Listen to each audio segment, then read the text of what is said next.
दिवाली के बाद आंवला नवमी पर भगवान विष्णु जी की पूजा का विधान है। इस दिन किए गए दान, पूजा एवं अन्य शुभ कार्य अक्षय पुण्य प्रदान करते हैं, जिसका अर्थ है कि उसका फल कभी समाप्त नहीं होता है। इस दिन को धन की देवी लक्ष्मी से जोड़ा माता है। इस दिन की गई पूजा से धन और समृद्धि में वृद्धि होती है। भारत विविधताओं का देश है, जहाँ पर हर पर्व और त्यौहार का एक खास महत्व और परंपरा होती है। इसी प्रकार दिवाली के ठीक बाद आने वाली आंवला नवमी का त्यौहार भी विशेष महत्व रखता है। अक्षय नवमी, जिसे आंवला नवमी कहते हैं, हिंदू धर्म में एक विशेष महत्व रखती है। इस दिन विष्णु सहित आंवला पेड़ की पूजा अर्चना करने से अक्षय पुण्य की प्राप्ति होती है। आंवला को एक पवित्र फल माना जाता है। मान्यता के अनुसार आंवले के पेड़ को साक्षात भगवान विष्णु का स्वरूप माना गया है। अक्षय नवमी हिंदू धर्म का एक महत्वपूर्ण त्यौहार है, जो आमतौर पर बैसाख मास के शुक्ल पक्ष की नवमी तिथि को मनाया जाता है। यह त्यौहार अक्षय यानी अविनाशी का प्रतीक है और इस दिन किए गए दान और पूजा का विशेष महत्व माना जाता है। दिवाली के बाद आंवला नवमी पर भगवान विष्णु जी की पूजा का विधान है। इस दिन किए गए दान, पूजा और अन्य शुभ कार्य अक्षय पुण्य प्रदान करते हैं, जिसका अर्थ है कि उसका फल कभी समाप्त नहीं होता है। इस दिन को धन की देवी लक्ष्मी से जोड़ा जाता है। इस दिन की गई पूजा से धन और समृद्धि में वृद्धि होती है। यह देव उठवनी एकादशी से 2 दिन पूर्व मनाया जाता है। आइए जानते हैं इस साल की अक्षय नवमी की तिथि, शुभ मुहूर्त, पूजा विधि और महत्व के बारे में। पंचांग के अनुसार कार्तिक माह के शुक्ल पक्ष की नवमी तिथि 9 नवंबर 2024 को 10:45 पर शुरू होगी और अगले दिन 10 नवंबर 2024 को रात 9:01 पर इसका समापन होगा। ऐसे में उदया तिथि को मानते हुए 10 नवंबर दिन रविवार को आंवला नवमी का पर्व मनाया जाएगा। अक्षय नवमी की पूजा विधि: सुबह जल्दी उठकर स्नान करके व्रत का संकल्प लें। फिर आंवले के वृक्ष को गंगा जल से स्नान कराएं और रोली, चंदन, पुष्प आदि से श्रृंगार करें। वृक्ष के नीचे घी का दीपक जलाएं। वृक्ष की 7 बार परिक्रमा करें। वृक्ष को फल, मिठाई आदि का नैवेद्य अर्पित करें। इस दिन विशेष रूप से भगवान विष्णु और माता लक्ष्मी की पूजा की जाती है, इसलिए उनका स्मरण करें और उनके सामने फूल, फल और मिठाई अर्पित करें। मंत्र जाप के दौरान ओम नमो भगवते वासुदेवाय मंत्र का जाप करें। इस दिन दान करना बहुत शुभ माना जाता है, इसलिए अपनी क्षमता के अनुसार किसी ज़रूरतमंद को भोजन, वस्त्र आदि दान कर सकते हैं। शाम को पूजा के बाद सुख, समृद्धि और खुशहाली की प्रार्थना करें और व्रत खोलें। अक्षय नवमी का महत्व: आंवला को धार्मिक ग्रंथों में पवित्र माना जाता है। इस दिन आंवला के पेड़ की पूजा से व्यक्ति के जीवन में सुख, समृद्धि और शांति आती है। इस दिन विशेष रूप से भगवान विष्णु की पूजा की जाती है।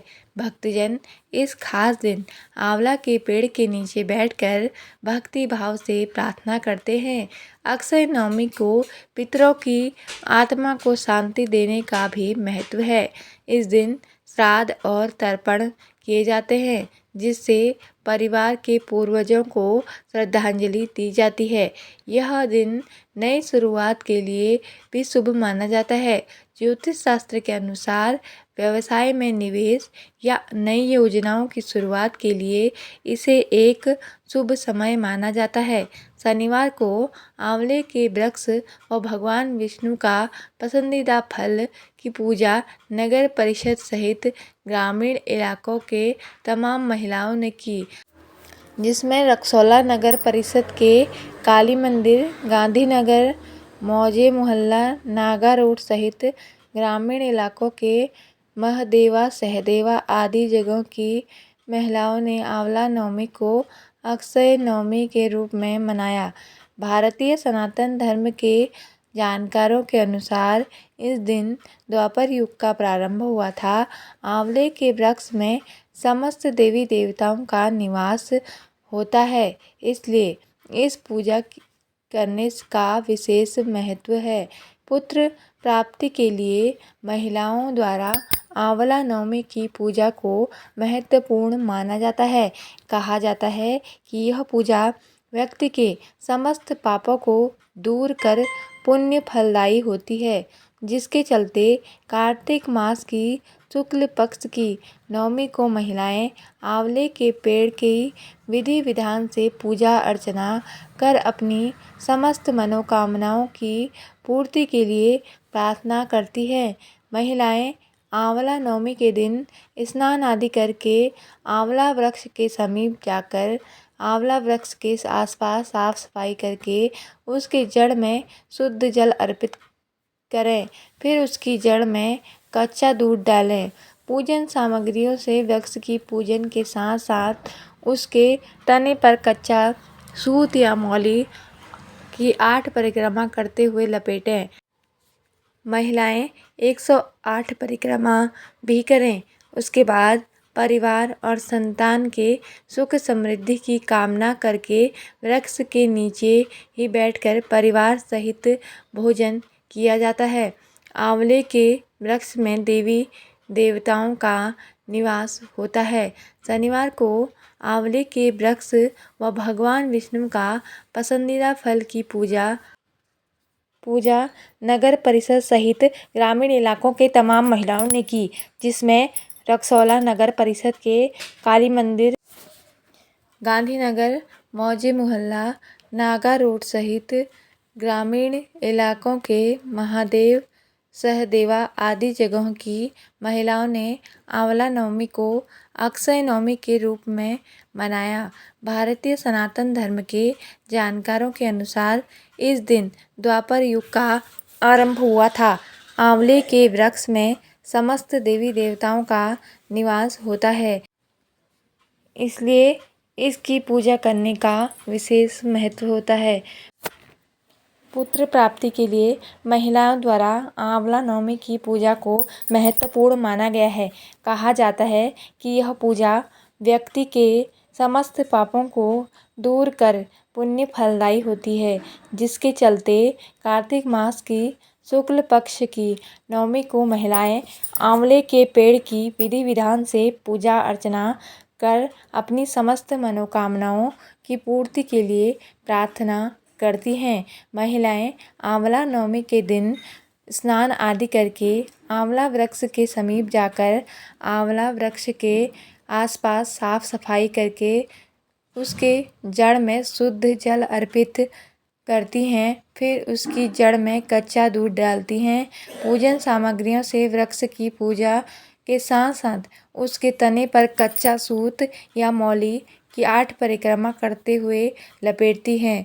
ग्रामीण महिलाओं ने 108 परिक्रमा भी की। इसके बाद परिवार और संतान की सुख समृद्धि की कामना करके वृक्ष के नीचे ही बैठकर परिवार सहित भोजन किया गया। सनातन धर्म के जानकारों के अनुसार द्वापर युग में हुआ प्रारंभ। आंवला नवमी की कथा। महादेवा ग्राम के पंडित मंटू मिश्रा ने महिलाओं को कथा के दौरान कहा कि काशी नगर में एक निसंतान धर्मात्मा वैश्य रहता था। एक दिन वैश्य की एक पड़ोसन बोली, यदि तुम किसी पराये लड़के को बलि भैरव के नाम से चढ़ा दो तो तुम्हें पुत्र प्राप्त होगा। यह बात जब वैश्य को पता चली तो उसने अस्वीकार कर दिया, परंतु उसकी पत्नी मौके की तलाश में लगी रही। एक दिन एक कन्या को उसने कुएं में गिराकर भैरव देवता के नाम पर बलि दे दी। इस हत्या का परिणाम विपरीत हुआ। लाभ की जगह उसके पूरे बदन में कोढ़ हो गया तथा लड़की की प्रेत आत्मा उसे सताने लगी। वैश्य के पूछने पर उसकी पत्नी ने सारी बात बता दी। इस पर वैश्य कहने लगा, गौवध, ब्राह्मण वध और बाल वध करने वाले के लिए इस संसार में कहीं जगह नहीं है। इसलिए तू गंगा तट पर जाकर भगवान का भजन कर तथा गंगा में स्नान कर, तभी तू इस कष्ट से छुटकारा पा सकती है। वैश्य की पत्नी पश्चाताप करने लगी और रोग मुक्त होने के लिए माँ गंगा की शरण में गई। तब गंगा ने उसे कार्तिक शुक्ल पक्ष की 9वीं तिथि को आंवला के वृक्ष की पूजा कर आंवले का सेवन करने की सलाह दी थी। दोस्तों, आपको यह कथा कैसी लगी कमेंट करके ज़रूर बताएं और हमारे चैनल को सब्सक्राइब ज़रूर करें। धन्यवाद। जय माता दी।